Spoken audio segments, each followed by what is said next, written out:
Hello दोस्तों, कैसे हो आप सब। स्वागत है आप सभी का गौरव थोरात रिव्यूज में। और मैंने फाइनली देख ली है सलार। यस, प्रभास की ये एकदम बोलते हैं ना most important movie of the life होने वाली है, क्योंकि उसका आगे का करियर इस मूवी पे डिपेंड होने वाला है।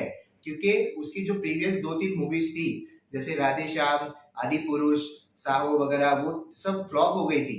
तो ये उसका जो अभी बोलते हैं ना, उसका नाम स्टेक पे लगा हुआ है कि अगर उसको करियर बचाना है तो उसको एक इम्पोर्टेंट मूवी करनी पड़ेगी और वो सक्सेसफुल होनी चाहिए, तभी उसको आगे के प्रोजेक्ट्स मिलेंगे, वरना उसका तो करियर बहुत ही डाउटफुल हो जाएगा।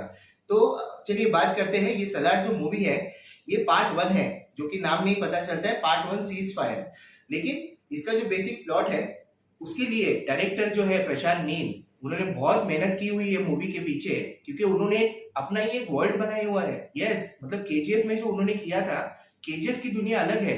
और बहुत सारे फैंस वगैरह कह रहे थे कि ये दोनों जो मूवीज है वो कनेक्टेड है, सलार और केजीएफ। लेकिन ऐसा बिल्कुल नहीं है। ये तो अभी क्लैरिफाई हो चुका है मूवी देखने के बाद कि केजीएफ का और इसका कोई संबंध नहीं है। ये दोनों अलग अलग टाइम्स में है ये मूवीज, और प्लस ये दोनों का वर्ल्ड भी अलग अलग है।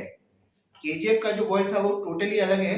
कोलार माइंड, जो कोलार गोल्ड फील्ड जो है, उसके अराउंड वो स्टोरी थी। लेकिन ये जो है सलार, ये खानसार नाम की एक दुनिया अलग बनाई हुई है प्रशांत नील ने। और वो दुनिया बनाने के लिए कितनी मेहनत ली हुई है, इसका मैं आपको एक उदाहरण दे देता हूँ कि ये जो खानसार जो है, ये इंडिया में ही कहीं लोकेटेड है, लेकिन इंडिया से बिल्कुल अलग है। मतलब इस जो खानसार नाम की ये जो दुनिया है, जो बनाई है पूरी, ये इतनी बड़ी है कि इसके अंदर टोटल 111 से ऊपर वगैरह ऐसे डिवाइड किए हुए हैं। और अलग अलग बोलते हैं ना कि क्या बोलते हैं, अलग अलग कम्युनिटी के लोग रहते हैं, जो अलग अलग बैकग्राउंड से आते हैं। उनका अलग अलग एक कॉस्ट्यूम है, अलग अलग उनकी लैंग्वेज है, वो बात कैसे करते हैं वो सब अलग है। प्लस ये जो खानसार है, इस दुनिया का एक कॉन्स्टिट्यूशन है। यस, उनको निबंधन करके एक नाम दिया हुआ है, वो कॉन्स्टिट्यूशन वो फॉलो करते हैं। और यहाँ पे ऐसा कहा जाता है कि ये बहुत पुराने साल से, मतलब 1170 वगैरह से वो स्टोरी स्टार्ट होती है खानसार की। और कहा जाता है जब भी अंग्रेज जब भी आए थे भारत पे अटैक करने के लिए, तो वो भी खानसार में एंटर नहीं कर पा रहे थे, क्योंकि इतनी वो स्ट्रांग उसकी जो बॉर्डर है और जो वॉल बनाई हुई है, वो इतनी स्ट्रांग और सिक्योरिटी है खानसार की कि उसके अंदर अंग्रेज भी कदम नहीं रख पाए थे, वो वहां से ही चले गए थे। तो आप सोचिए कितनी स्ट्रांग एक दुनिया बनाई हुई है यहाँ पे खानसार में। और ये जो खानसार की जो दुनिया है, इसमें 3 मेन कम्युनिटीज है, जो कि आपको पीछे जो स्टैचूज दिख रहे हैं बड़े बड़े, उसमें आपको दिखाई देता है। एक बुल है, एक वुल्फ है और एक ईगल है। ये ऐसे 3 कम्युनिटीज है जो इसमें टर्न बाय टर्न ये जो राजगद्दी पे बैठती है, और वो पूरी ये खानसार की जो वर्ल्ड है वो चलाते हैं। वो मतलब एक समझो एक देश ही हो गया ये तो खानसार, मैं तो कहूंगा। और इसके अंडर बहुत सारे बाइफर्केशन है, जैसे स्टेट्स होते हैं अलग अलग, वैसे स्टेट्स बनाए हैं, मतलब कम्युनिटीज। और उनको रूल करने के लिए अलग अलग जैसे मिनिस्टर्स रखे हुए हैं, ये ऊपर है। मतलब ऐसे ऐसे करते करते ये पूरा एक बोलते हैं ना एक सिस्टमैटिक उन्होंने एक बनाया हुआ है कि कैसे सोसाइटी को ये खानसार के अंदर रन किया जाए। और इतना खानसार का जो खौफ है, एक लाइन में आपको बता देता हूँ कि इस खानसार में जो भी एक प्रॉफिट का एक जो परसेंटेज आता है, ये खानसार के रूल इंडिया वाले फॉलो करते हैं, लेकिन जो इंडिया के रूल है वो खानसार वाले फॉलो नहीं करते। मतलब जो इंडिया में जो भी वेपन्स की डील्स वगैरह होती है, उसका एक पर्टिकुलर परसेंटेज वो खानसार में आता है अभी भी, पुराने टाइम से अभी तक। इतना खौफ है उनका, देखिए मतलब कितनी बड़ी एक दुनिया बनाई हुई है। और इसका टोटली क्रेडिट जाता है प्रशांत नील को। उन्होंने जो ये वर्ल्ड बिल्डिंग जो किया हुआ है, ये जो मूवी का जो फर्स्ट हाफ है ना, ये पूरा वर्ल्ड बिल्डिंग में चला जाता है, मतलब आपको एक्सप्लेन करने के लिए, क्योंकि ये नया चैप्टर है, राइट। तो आपको ये दुनिया से इंट्रोड्यूस किया जाता है, ये दुनिया कैसी है, क्या है, इसमें कौन कौन लोग रहते हैं, वो कैसे काम करते हैं, उनकी लैंग्वेज क्या है, उनका कॉस्ट्यूम क्या है, उनका मेकअप कैसा है। मतलब ये बहुत ही उन्होंने, मैं कहूंगा गेम ऑफ थ्रोन्स की तरह उन्होंने अपनी एक दुनिया बनाई हुई है अलग से। और वो बिल्डअप करने के लिए पूरा फर्स्ट हाफ चला जाता है। और फर्स्ट हाफ में सिर्फ आपको सुनाई देता है कि देवा आने वाला है, देवा आएगा, ये आएगा, वो जब भी आएगा तो ऐसा करेगा। तो आपको पूरा वो फर्स्ट हाफ निकल जाता है, आप बोलेंगे अरे देवा आएगा कभी, लेकिन वो इंटरवल के पहले आता है और बस, मतलब उसका एंट्री है, उसके बाद डायरेक्टली इंटरवल हो जाता है। फिर आप सोचते हो कि सेकंड पार्ट में, मतलब इंटरवल के बाद जो सेकंड हाफ मूवी का है, उसमें बहुत मजा आएगा। तो उसमें आप वेट करते हो कि अभी कुछ धमाका देखने को मिलेगा, अभी मिलेगा। लेकिन वहां पे भी थोड़ा स्टोरी जो है आगे कंटिन्यू होती है और वो जो देवा का फ्लैशबैक है, बचपन के वगैरह सीन्स वो सब दिखाए जाते हैं। और साथ ही साथ ये जो मूवी आपको ट्रेलर देख के लगेगा कि ये पूरा एक्शन पैक्ड मूवी है, लेकिन ऐसा नहीं है। इसका हाफ जो पोर्शन है, अगर मैं कहूंगा 60 to 70% जो पोर्शन है वो इमोशंस के ऊपर है। और वो कैसे है कि देवा और वरदा ये दोनों जो दोस्त है बचपन से, उनकी स्टोरी के ऊपर ये पूरी कहानी बेस्ड है।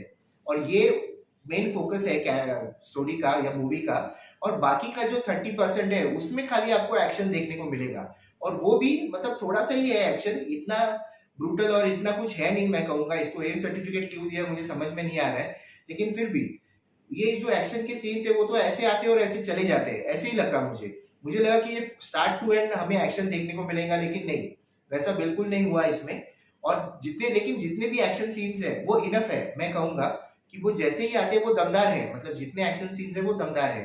लेकिन साथ ही साथ इसमें जो 2-3 मुझे सीन उभर के आए, वो मुझे जो याद है वो मैं आपको बताता हूँ। एक तो प्रभास का जो एंट्री सीन है, वो जब भी एंट्री लेता है उसका एक एंट्री सीन बहुत ही पावरफुल रखा है। और साथ ही साथ दूसरा जो सेकंड हाफ में आपको एक सीन मिलेगा, एक छोटी बच्ची को बचाने वाला सीन, वो आपको बहुत ही याद रहने वाला है बहुत लॉन्ग टाइम तक, जो कि देवी माँ का मतलब काली माँ का रेफरेंस दिया हुआ है उसमें। और वो पूरे अवतार में जब भी प्रभास आते हैं वो आप देखना, वो आप भूल नहीं पाओगे। और वो सीन में गूज बम्स लिटरली आते हैं। साथ ही साथ उसका जो बैकग्राउंड म्यूजिक है वो जब भी चलता है तो एक जो सीन पूरा है वो एलिवेट हो जाता है। तो ये है। और साथ ही साथ इसका जो क्लाइमैक्स है वो भी टोटली अनएक्सपेक्टेड है। मतलब आपने जब भी जैसे सोचा था कि अभी ये होने वाला है, नहीं, लेकिन वैसे नहीं होता। इसमें जो क्लाइमैक्स दिया हुआ है उन्होंने वो काफी अलग है। मतलब एक पूरा बोलते हैं ना, एंटिसिपेशन बिल्डअप करते करते वो एंडिंग तक रखा है। और लास्ट में जो आपको ट्विस्ट देखने को मिलता है बहुत ही अलग है वो, और वो आप देखिएगा। और साथ ही साथ उसका जो सेकंड पार्ट है वो उसका नाम भी उसमें रिवील किया है एंडिंग में, क्लाइमैक्स में। तो आपको जब भी आप एंडिंग में आओगे तभी उस सेकंड पार्ट का आपको नाम पता चलेगा। और जैसे फर्स्ट बाहुबली आई थी, उसके बाद उसके एंडिंग में जैसे टीज किया था कि कटप्पा ने बाहुबली को क्यों मारा, सेम वैसे ही यहाँ पे एक एंडिंग में रखा है कि देवा और वर्दा के बीच में आखिर दुश्मनी हुई क्यों। इसका रीजन आपको सेकंड पार्ट में पता चलेगा, दुश्मनी क्यों हुई, किस वजह से और क्या है वो आपको सेकंड पार्ट में पूरा एक्सप्लेन कर देंगे। तो ये प्रशांत नील की मैं कहूंगा कि एक बहुत ही बोलते हैं हाईली एंटिसिपेटेड मूवी है आफ्टर केजीएफ। और इसका आगे वाले पार्ट्स भी जो आने वाले हैं वो भी फैंस बहुत ही बेसब्री से अभी इंतजार कर रहे हैं कि कभी आएगा और देखने को मिलेगा। तो आपने देखी कि ये नई मूवी, आप जाके देखिए अभी और मुझे बताइए। और हाँ, एक बात मैं बताना भूल गया कि ये 18 प्लस मूवी है, तो आप इस मूवी में फैमिली के साथ मतलब एडल्ट जा सकते हैं, लेकिन बच्चे वगैरह तो नहीं जा सकते क्योंकि इसमें वायलेंस वगैरह है, एक्शन है।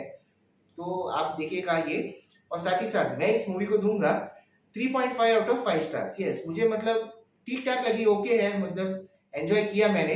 लेकिन बहुत ही डार्क है मूवी, मतलब इतना स्क्रीन पे अंधेरा है, आपको ऐसे लगेगा कि टॉर्च लेके जाना पड़ रहा है क्या अभी मूवी देखने के लिए। तो ये प्रशांत नील का जो एक उनका मैंने एक इंटरव्यू पढ़ा, तभी उन्होंने बताया था कि उनको ओसीडी है, एक्चुअली उनको कलर से थोड़ा एक प्रॉब्लम है।